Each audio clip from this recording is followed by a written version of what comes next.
자, 안녕하세요. 안녕하세요. 네, 지역사회 담당하고 있는 김희영입니다. 아시죠? 네. 우리 기출문제에서 이미 기본적인 이론에 대해서 한번 다 정리도 해드렸고, 기출문제 풀었습니다. 그럼 단원별에서는 뭐를 하느냐.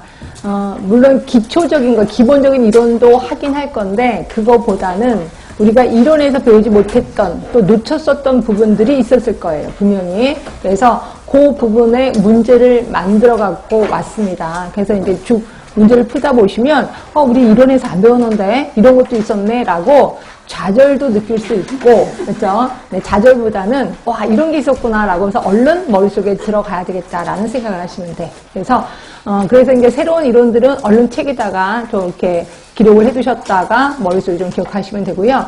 제가 요번에 단원별에 특히 생각한 건 뭐냐면, 저번에 작년에 그 기출문제가 교과서에서 주로 나왔었어요. 그래서 제가 교과서 책에 있는, 그러니까 대부분 대학에서 배우고 있는 지역사회 간호학 책을 몽땅 다 갖고 다 분석을 해서 내가 혹시 빠진 게 뭐가 있을까, 그래서 그걸 다시 찾아내서 그거에 대해서 문제를 다 낸 거거든요. 그래서 조금 낯선 것들도 꽤나 많을 거예요. 그러니까 책을 위주로 문제를 냈다라고만 하시면 되고, 그리고 이번에 사람을 좀 많이 뽑죠. 그렇죠? 100명 넘게 이렇게 뽑긴 하는데, 그 다음에 또 이제 뽑고, 이렇게 사람을 많이 뽑을 때는 문제가 어렵다, 쉽다. 쉽다, 어렵다, 반반 있긴 하는데, 자, 근데 절대로, 그러니까 제가 생각하기에 절대로 문제를 꼬진 않는다. 그래서 원래 사람을 조금 뽑을 때 문제를 막 꼬거든요. 그래서 문제를 꼬다 보면 이것도 정답 같고 저것도 정답 같고 이렇게 하는데, 이게 사람을 많이 뽑을 때는 꼬지는 않아요. 그 대신 문제의 난이도를 위해서 저 구석에 처박혀 있는 문제가 나올 수도 있다는 거죠. 그래서 그것 때문에 교과서에서 구석에 처박혀 있는 문제를 많이 갖고 온 겁니다. 그래서 그렇게 알고 계시면 되고요. 그 다음에 제가 오늘 그 유인물 2개가 나갔을 거예요. 하나는 그냥 그 단원별 문제에 대해서 보충 설명이 들어가 있을 거고, 다른 하나는 문제만 쫙 나와 있을 겁니다. 이거는 우리가 이제 기출문제에서 다루지 못했었던 기출문제를 다 갖고 온 겁니다. 혹시라도 옛날 기출문제를 또 다시 한번 반복하지 않을까 싶어서, 그래서 옛날 문제, 기출문제까지 갖고 온 거니까 항상 이렇게 나눠드린 거는 항상 염두에 두시고, 이런 것도 기출문제가 나왔었구나라고 생각을 좀 하시라는 거죠. 그렇죠?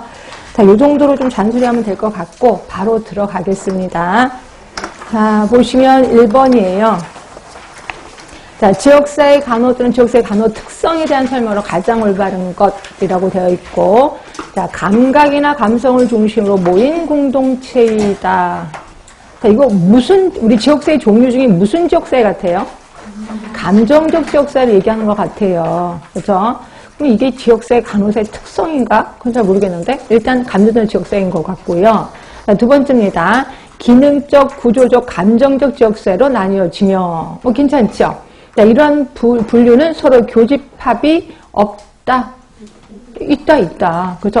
때로는 기능적인 게 구조적일 수도 있고, 이렇게 할 수 있다는 거죠. 공통점이 있다는 거죠. 그래서 2번은 틀린 거고, 자, 일정한 지리적인 영역과 그 영역에 살고 있는 주민이라면 서로 간의 왕래나 상호작용 없이도 지역사회가 형성된다.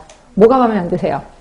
네, 서로 간의 왕래 상호작용이 있어야 지역사회가 형성이 되는 거죠. 그래서 잦은 왕래, 잦은 상호작용 이렇게 표현했었을 겁니다. 그래서 3번도 틀린 거고, 4번입니다. 1차적인 목표는 최대 다수 또는 인구 집단 전체를 위한 최고 수준의 행복이 있다. 우리 마음에 안 드는 단어가 너무 많아. 이제 최고 수준, 최대 다수. 4번이 그런 건가? 그럼 답은 1번인가? 자, 일단 2번, 3번을 확실히 틀렸습니다. 그러니까 2번, 3번을 답으로 하신 분은 난 아직 멀었다 생각하시면 되고요. 그러니까 1번 아니면 4번. 자, 답은요? 1번. 이거는 감정적 지역사회니까 지역사회에 속하니까. 네, 1번 같지요? 답은 4번이에요. 자, 봅시다. 자, 이제 유인물 보겠습니다. 유인물.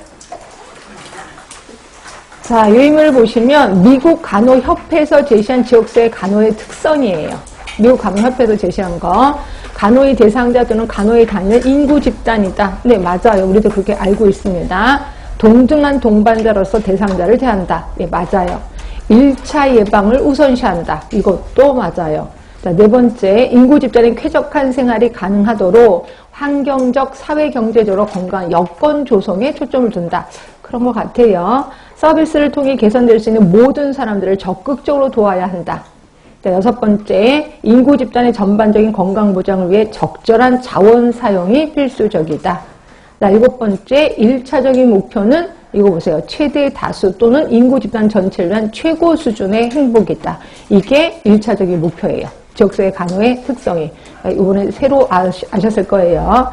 8번째, 다른 전문 인력 조직 기구들과의 협동은 인구 집단의 건강을 유지하고 증진하는 데 있어서 가장 효과적인 방법이다라고 되어 있어요. 그래서 답은 4번이 맞습니다. 그리고 1번은 감정적 지역사회를 얘기하는 거지, 이 지금 문제는 지역사회 간호의 특성을 물어보는 거거든요. 그래서 답은 4번. 그래서 1번 같은 건 새로 배우셨으니까 얼른 머릿속에 기억을 해 두셔야 됩니다. 그 다음에 2번이요.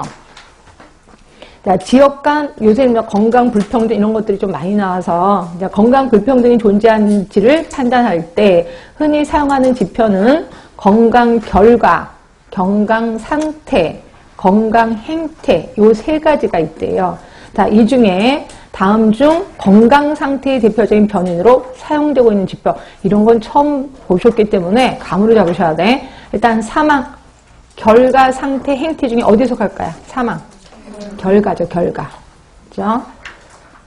자, 그러면 주관적인 건강. 자, 결과, 상태, 행태 중에 어디에 속할까요? 주관적인 건강. 상태 같아요. 그죠? 그럼 흡연은 어디에 속해요? 흡연. 행태죠, 행태. 그죠? 소득 수준.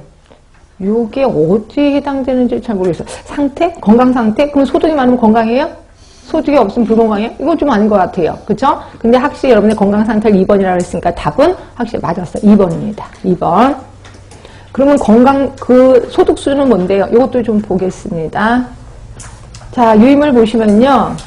삼각형, 그거는 좀 이따 할 거예요. 답도 할 거니까. 자, 건강 불평등부터 볼게요. 2번입니다.